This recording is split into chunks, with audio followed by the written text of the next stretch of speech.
રાજ્ય દેશ અને દુનિયામાં અનેક સમાચારો છે, પણ મુખ્ય બે વિષયો પર વાત કરવી છે, એ છે શિક્ષણ અને કાયદો વ્યવસ્થા. આ બંને વિષયો પર જ્યાં સુધી વાત નહીં કરીએ ત્યાં સુધી બાકીની કોઈ જ સમસ્યાને આપણે સમજી શકવા માટે પણ સક્ષમ નથી થવાના. એનો ઉકેલ બહુ દૂરની વાત થઈ જાય છે. નમસ્કાર, આપની સાથે હું દેવાંશી.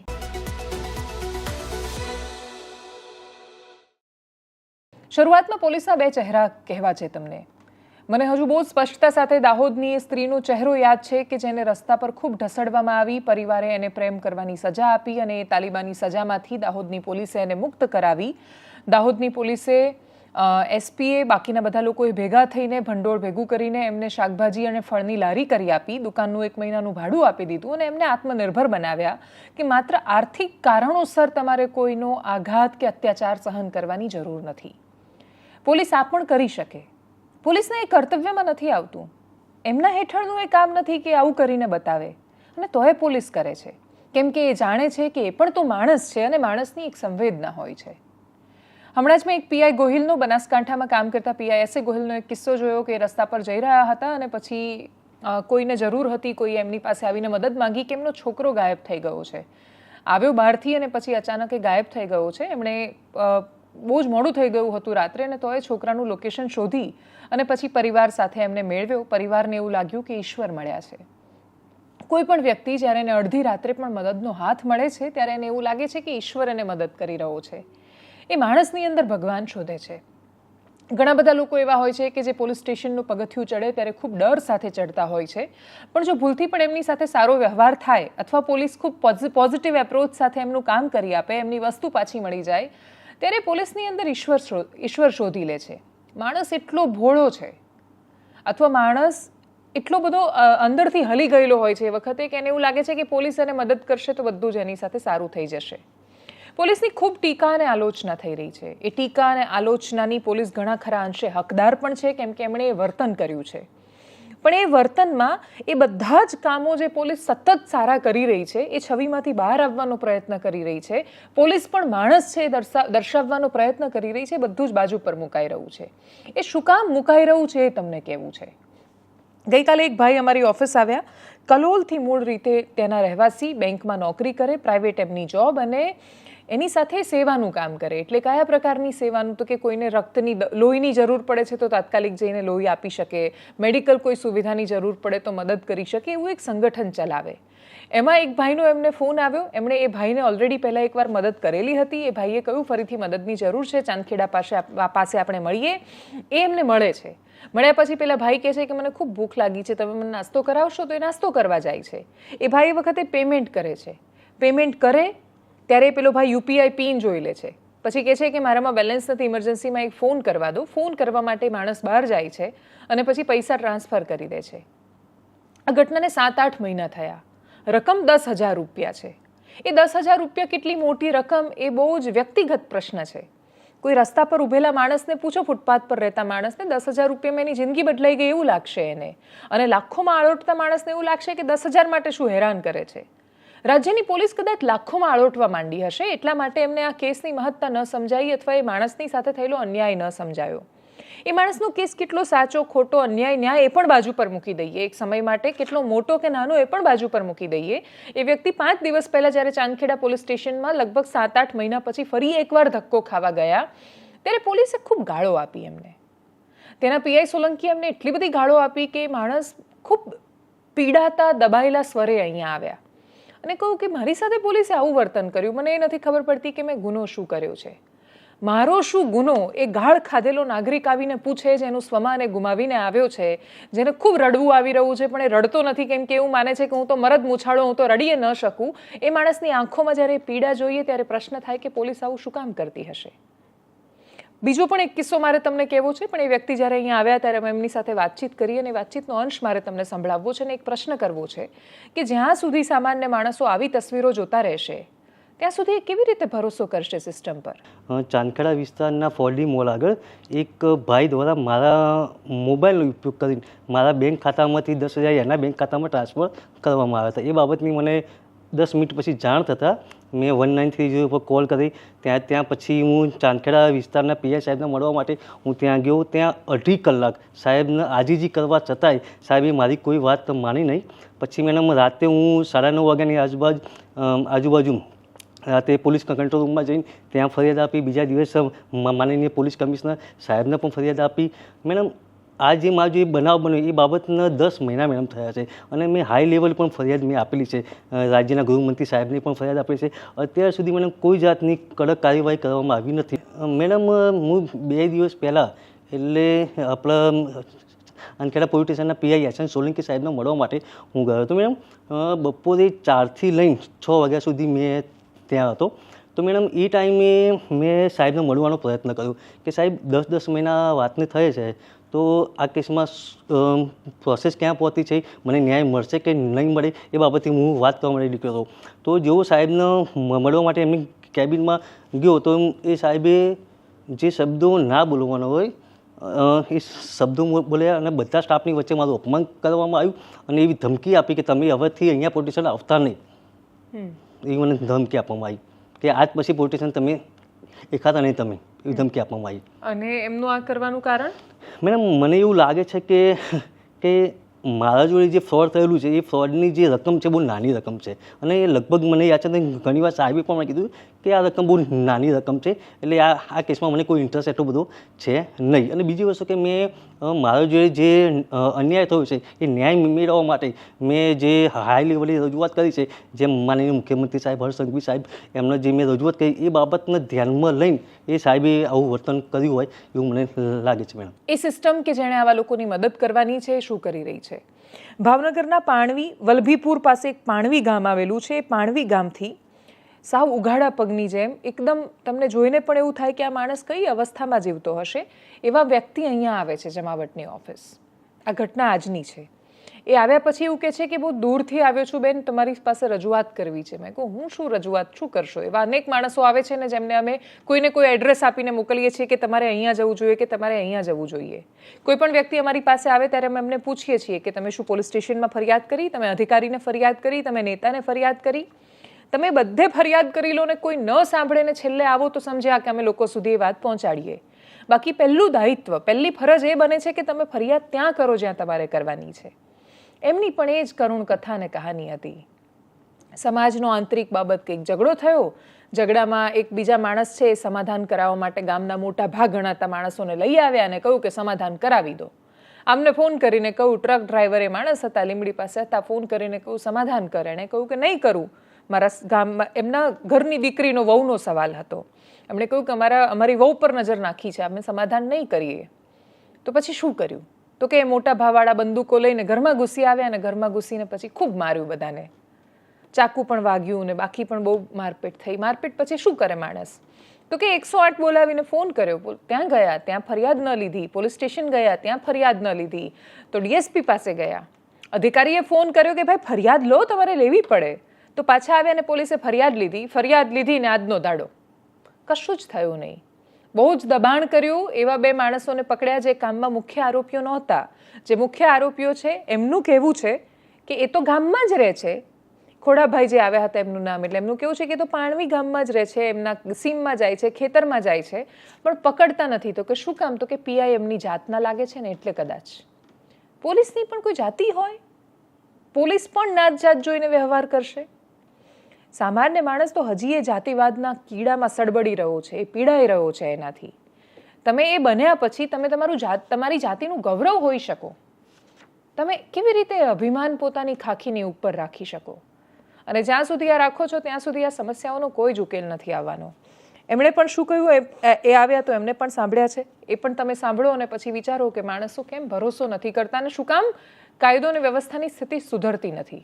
એમને કહ્યું કે મારું રજૂઆત જોઈને પછી એમને કીધું કે જાઓ તમારી એફઆઈઆર લઈ લેશે ડીએસપી સાહેબ, એવું કીધું. પછી અમે વલભીપુર પાછા આવ્યા તો રાતે 12-1 વાગે અમારી એફઆઈઆર થઈ 12-1 વાગે. પછી મહિના દિવસ સુધી કોઈ તપાસ પોલીસ કે કોઈ આવી જ નથી. પછી પાસે અમે ફરીને રજૂઆત એસપી સાહેબને કરી. એસપી સાહેબને રજૂઆત કરી એટલે એસપી સાહેબે ઉપરથી દબાણ કર્યું થોડું, એટલે 2 જણાને લઈ ગયા. મેનને ન લઈ ગયા અને બીજા 2 જણાને લઈ ગયા. આગોતરા જામીન એમના નામંજૂર થયેલા. પછી આ 2 જણાને પછી 22-23-24 દિવસ રાખીને જામીન મળી ગયા અને હજી ઓલા લોકો તો હાજર જ નથી થયા. અને પીઆઈ એમના સમાજના હોવાના હિસાબે કોઈ તપાસમાં નથી આવતા અને કાંઈ નહીં, અને હમુના દબાણ કરે, સમાધાન કરી નાખો એવો પ્રેશર મૂકે અમને. સમાધાન કરી નાખો એમાં, આ મેટલનો આગળ વધારજો, સમાધાન કરો એમ કહે છે પીઆઈની. આ વલભીપુર પીઆઈ ચૌહાણ કરીને છે. આ પીઆઈ મારા ઉપર દબાણ કરે છે કે તું આમાંથી સમાધાન કરી નાખ, ને કે આમાં હારાવાટ નહીં રહે, બેફામ વર્તન કરે છે અમારી જોડે. અને બીજા દ્વારા તે આડું ઓળું કહેવરાવે છે સમાધાન કરી નાખ, ને આમાં હારાવાટ નહીં રહે એમ. આવું બધી મેટલ છે સાહેબ. પકડાવવામાં તો હવે નામ ઉર્ફે જે ગામના ઉર્ફે નામ છે, એક ભગતસિંહ કરીને હતો ને એક મઠિયો હતો. આ 2ને હાજર કર્યા હતા, 2 પકડાણા હતા, એ 2 હાજર થયા હતા, એ 2ને જામીન મળ્યા. અને બીજા હજી તો ફરાર જ છે. કિરપાલ ને ભીમદેવ ને સરદાર ને ઉર્ફે નામ ગામમાં છે એ યાદ છે, એ હું કહું છું. બીજા જે અસલીના નામ હોય મને ખ્યાલ નથી. અજીત કરીને નામ છે એક. આ ગામના 6 જણા હતા અને 3 બીજા અજાણ્યા હતા, એને ઓળખતા નથી. નહીં, ગામમાં જ છે. ઘેરે વાડીએ જાય છે, ઘેરે હોય ને વાડીએ જાય છે. હા, ફરાર ચોપડા ઉપર જ છે ખાલી, બાકી ગામમાં જ છે. ઘેરે વાડીએ જ રહે છે ને ઘેરે જ રહે છે. ચોપડા ઉપર ફરાર બતાડે છે. અને કોઈ ગાડી તપાસમાં નથી આવતી એમના ઘેરે.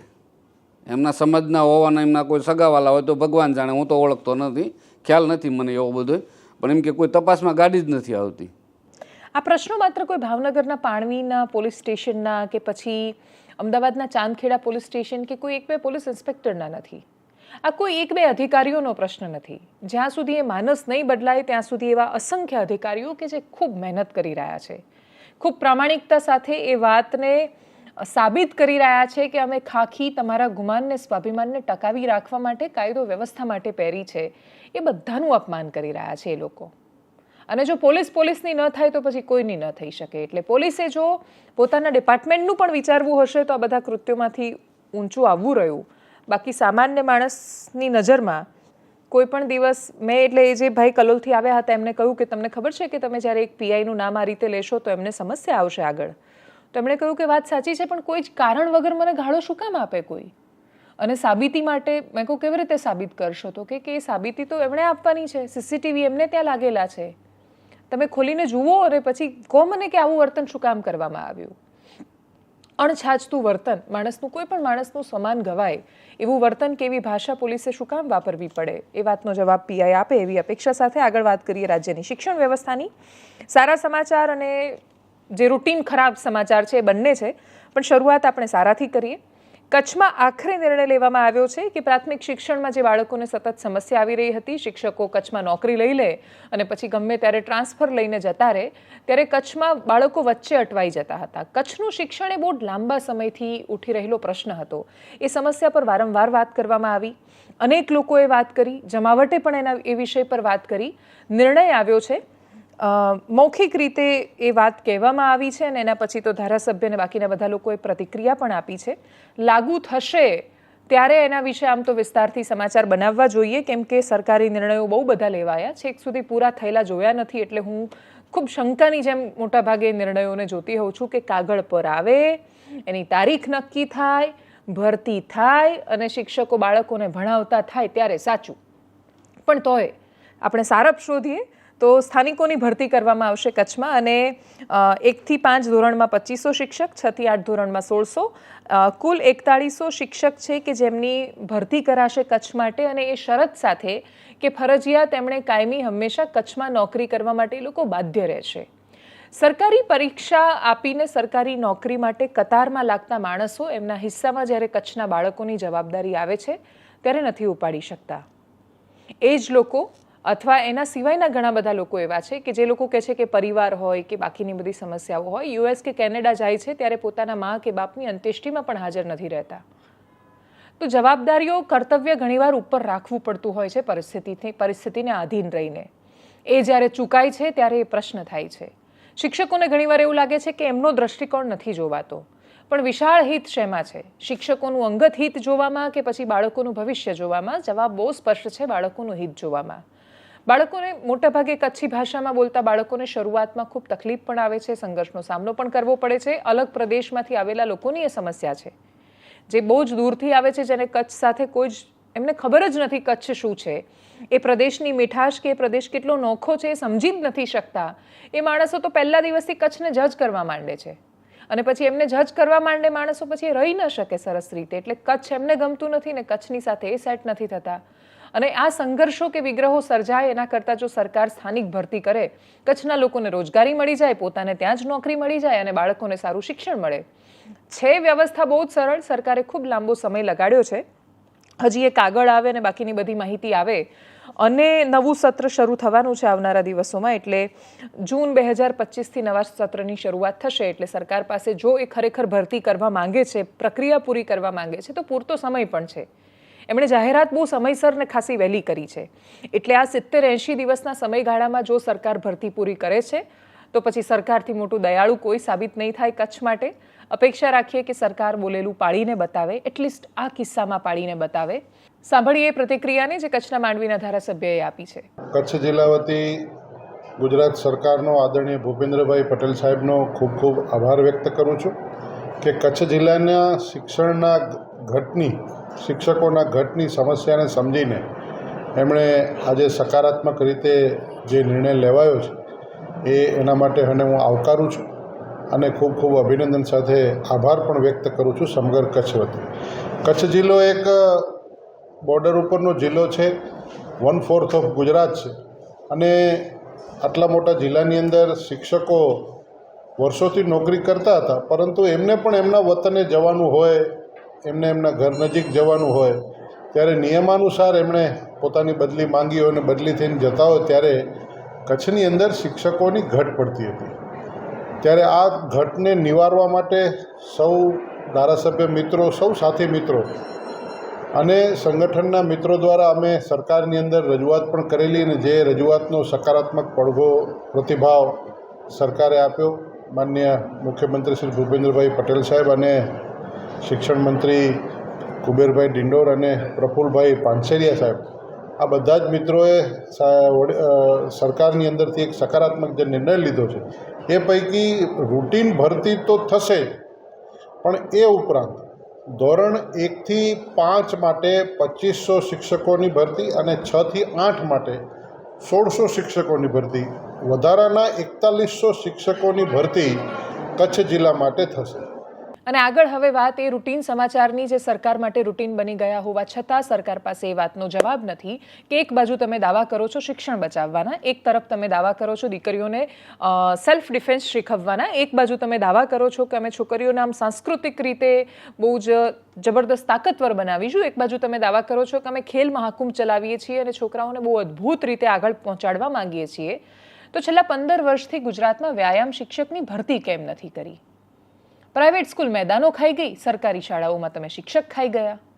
તો બાળકો કેવી રીતે આમ ફિઝિકલ ફિટનેસનું મહત્ત્વ સમજશે, શારીરિક ક્ષમતા કેટલી મહત્ત્વની છે એ સમજાવવા માટે પીટીનો લેક્ચર આવતો ત્યારે ખુશ થતા. દર શનિવારે વહેલા જ્યારે વ્યાયામનો પીરિયડ હોય ત્યારે શિક્ષક બહાર લઈ જતા, બધા આસન કરાવતા, કસરત કરાવતા, રમતો રમાતી અને ખેલ મહોત્સવ થતો ત્યારે કબડ્ડી, ખોખો, બાકીની એ બધી જ બહારની રમતો, એ બહારની રમતોથી બાળકો દૂર થઈ ગયા.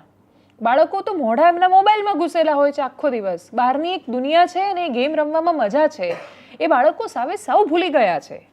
15 વર્ષથી ગુજરાત રાજ્યમાં એક પણ વ્યાયામ શિક્ષકની ભરતી નથી કરવામાં આવી અને સરકાર કૃપાનિધાન જેવી દેખાઈ જ્યારે એમણે વ્યાયામ શિક્ષક પીટી ટીચરની જગ્યાએ ખેલ સહાયકની ભરતી કરી. જેમ જ્ઞાન સહાયક હતા એ રીતે એમના ભાઈઓ ખેલ સહાયક.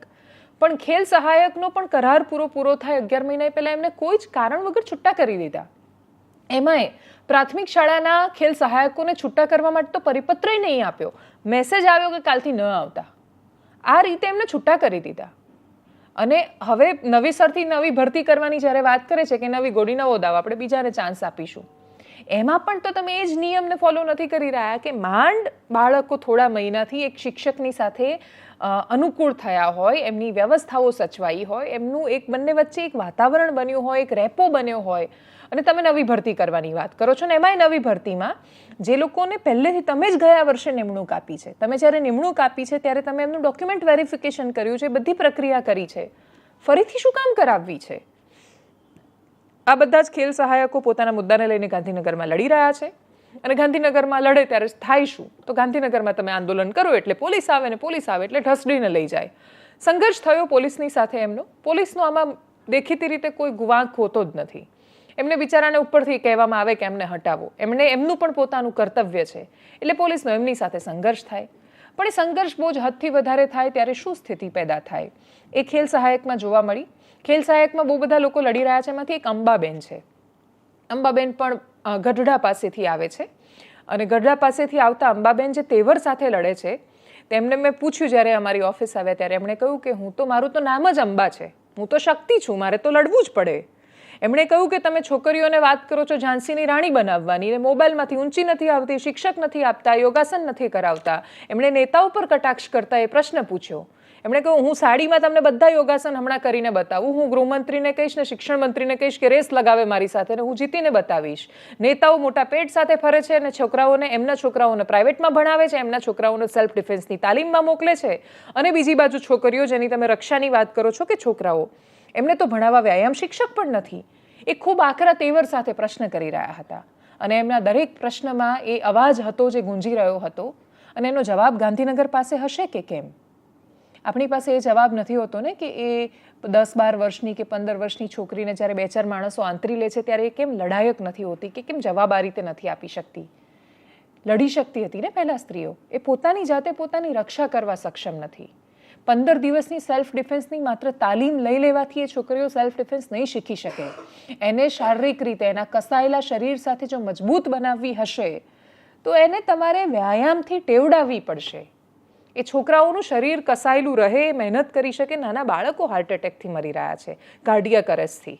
તો એ બધાથી પણ બચવા માટેના બહુ જ બધા કારણો છે. તમારે 15 વર્ષથી વ્યાયામ શિક્ષકોની ભરતી નથી કરવી ને વાતો ખેલ મહાકુંભની ઓલિમ્પિકની કરવી છે. તો આ વાતો મેચ નથી થતી. શું કહ્યું એ લોકોએ, સાંભળીએ એમને. ઘણીવાર રજૂઆત કરવા છતાં અમને લોલીપોપ જ આપવામાં આવ્યા કે તમારું થઈ જશે, પ્રોસેસમાં છે. એક તો આપણી ગુજરાતી પ્રજા ગાંડીને ગયેલી કે દર વર્ષે એ જ સરકાર લાવે, કેમ કે એમને એવું છે કે આ વર્ષે નહીં તો આવતા વર્ષે, આ વર્ષે નહીં તો આવતા વર્ષે, એમ કરતાં 15 વર્ષ કાઢી નાખ્યા. કે આપણું ગુજરાતનું ફિટનેસ છે એ આજે ઢસડાઈ રહ્યું છે. તો આ બધી જનતા જાગો.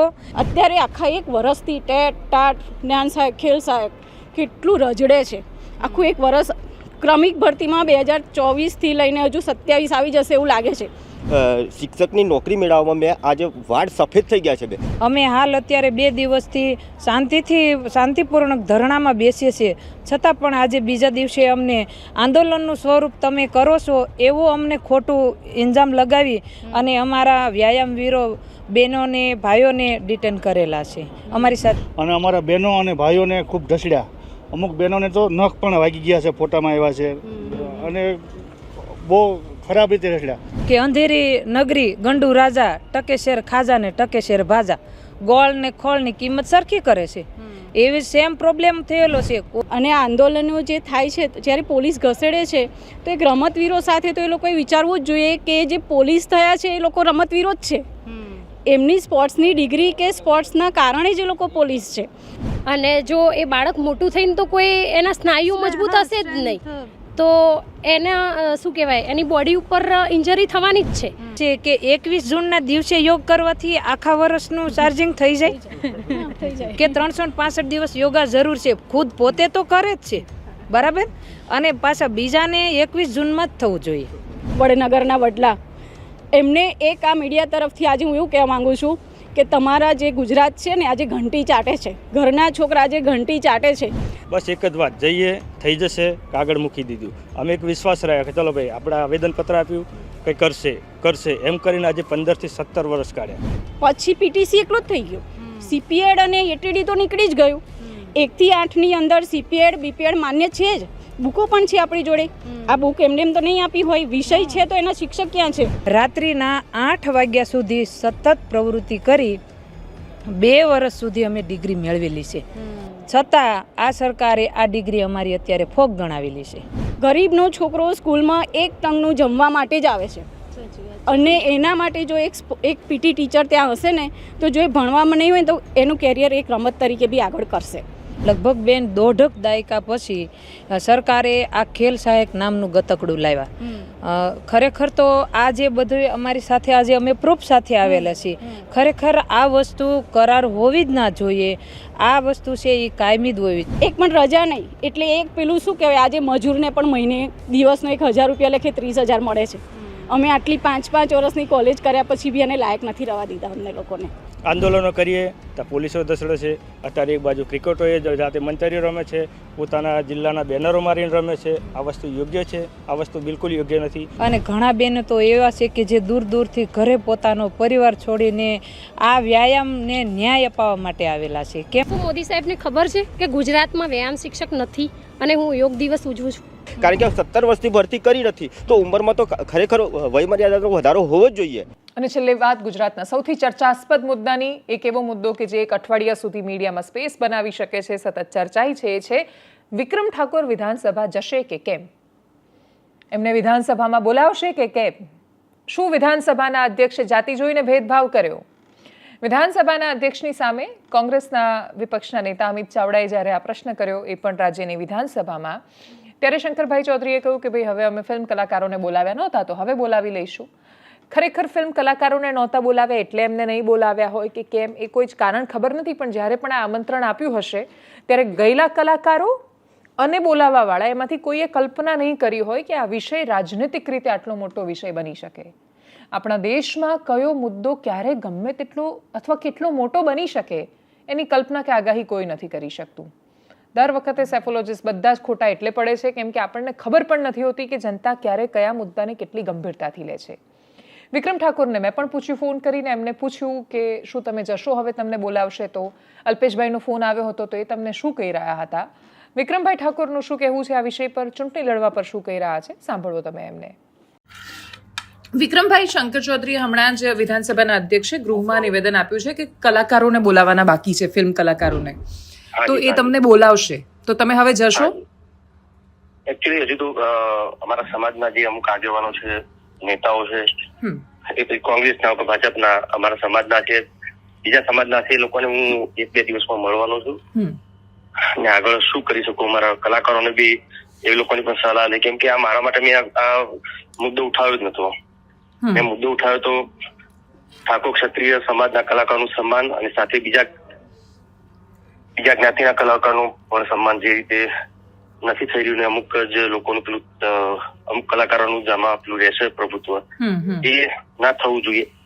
જેમ કે સરકારી કાર્યક્રમો હોય એમાં અમુક કલાકારો, ફિક્સ કલાકારોને જે એ લોકો બધી જગ્યાએ પ્રોગ્રામ કરાવતા હોય છે, સારા કલાકારો છે બધા, પણ એના લીધે બીજા ઘણા બધા દરેક સમાજમાં ઘણા બધા એવા કલાકારો છે બહુ સારા, એમના બહુ સારું ટેલેન્ટ છે, પણ એ લોકોને મોકો નથી મળતો એમ. ને એવું નથી કે સમાજમાં તો એ લોકોનો પ્રોગ્રામ તો મળી રહેશે, પ્રોગ્રામ મળવા ના મળવાનો સવાલ નથી, પણ ગવર્મેન્ટનો પ્રોગ્રામ મળે તો એમને એક ગૌરવ અનુભવ કે ભાઈ ચલો ગવર્મેન્ટનો પ્રોગ્રામ ગવર્મેન્ટ અમને બોલાવ્યા. તમને ભાજપમાંથી કોણે ફોન કર્યો? ભાજપમાંથી ઘણા બધા અમારા અગ્રણી, અમારા અલ્પેશભાઈનો ફોન આવ્યો. ઓકે. સાથે અલ્પેશભાઈએ શું કહ્યું તમને?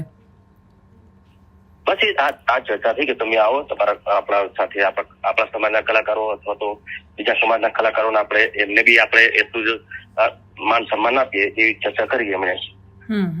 તો તમે પછી એના પર કઈ વિચાર કર્યો કે માન સન્માન? હવે તમારી પાસે તો પ્રશ્ન છે ને વિક્રમભાઈ કે માન સન્માન કોની પાસેથી લેવું, કોંગ્રેસ પાસેથી કે ભાજપ પાસેથી? મારે તો બંને પક્ષ પાસેથી લેવું છું. મારે નહીં, મારા કલાકારોને અપાવું છું મારે તો. અચ્છા. અને ગોપાલ ઇટાલિયાએ જે સલાહ આપી હતી એ સાંભળી તમે કે વિધાનસભામાં જવું જોઈએ? હા, મેં સાંભળ્યું. તો તમારો શું વિચાર છે એના પર? દહેગામથી ચૂંટણી લડવાના છો? ના, એવું કઈ મેં કશું નક્કી. મેં રાજકીય મુદ્દો તરીકે મેં ઉપાડી લીધો છે આ વસ્તુ. મેં તો ખાલી અમારા કલાકારોના જે એમને જે ન્યાય નથી મળતો ને એમને આ રીતે પેલું પ્લેટફોર્મ નથી મળતું એના માટે મેં આ કર્યું હતું. મારે આમાંથી કોઈ પોલિટિક્સ વાળી કોઈ વાત જ નથી આમાં. પણ જવાની ઈચ્છા નથી થતી? હવે આટલો બધો અન્યાય થાય તો તમને એવું ના થાય કે આટલો બધો અન્યાય કરે છે તો આપણે જઈને ન્યાય કરી દઈએ? તમે તો ઘણી બધી ફિલ્મ પણ એવી કરી છે, ખેડૂત વાળી ને બાકી બધી, મને યાદ છે એના બધા પોસ્ટર ને બધું મેં જોયું છે. આ પણ શું કહેવાય કે રાજકારણ, હવે હું સીધો સાધો માણસ છું, કલાકાર છું, તો રાજકારણ એ મારું આમાં કે મને એટલી ખબર પડતી નથી રાજકારણમાં. અને તેનાથી જ મેં વર્ષો મીડિયામાં બી કીધેલું છે અને તમને બી ખબર છે કે ભાઈ 2007માં મોદી સાહેબને જયારે મળ્યો તો મુખ્યમંત્રી ત્યારે બી મને ઓફર હતી. ત્યારે બી સાહેબને મેં એમ કીધું કે અત્યારે તો સાહેબ હું નહીં કરી શકું, ત્યારે મારા ફિલ્મ ઇન્ડસ્ટ્રીમાં મારા કામ કરું છું, ફિલ્મોમાં કામ કરું છું. ગુજરાતી ફિલ્મોમાં હજુ થોડીક અત્યારે જે ચાલે છે એનાથી વધુ લોકો ગુજરાતી ફિલ્મો જોવે અને આપણા. આજે જ્યારે રાત્રે 1 વાગશે ત્યારે એની આસપાસ અમેરિકાની ધરતી પર અંતરિક્ષમાંથી સુનિતા વિલિયમ્સ અને બચ વિલ્મરને લઈને સ્પેસ એક્સનું જહાજ પાછું આવશે. અપેક્ષા રાખી શકીએ, ઈશ્વરને પ્રાર્થના કરીએ કે માત્ર ભારતની કે ગુજરાતની દીકરી છે એટલા માટે નહીં, પણ અવકાશ પર ગયેલા એવા યાત્રીઓ છે જેમણે દુનિયાને કશુંક સારું આપવા માટે બ્રહ્માંડની ખોજમાં એ ગયા છે, એ માનવજાત માટે ગયા છે, માનવજાતના અસ્તિત્વની બીજી સંભાવનાઓને શોધવા માટે અને વિચારવા માટે ગયા છે. એ ખૂબ સલામત રીતે પાછા આવી જાય એવી ઈશ્વરને પ્રાર્થના. એનાલિસિસમાં અત્યારે બસ આટલું. જો આપ અમને યુટ્યુબ પર જોઈ રહ્યા છો તો સબસ્ક્રાઇબ કરો, ફેસબુક પર જોઈ રહ્યા છો તો ફોલો કરો, અમારા વિડીયોને શેર કરો અને સૌથી મહત્વની વાત, દેશ નાગરિકોથી મહાન બને છે. મહાન ભારતના મહાન નાગરિકો છીએ તો રસ્તા પર થૂંકવાનું બંધ કરીએ, કચરો નાખવાનું બંધ કરીએ. નમસ્કાર.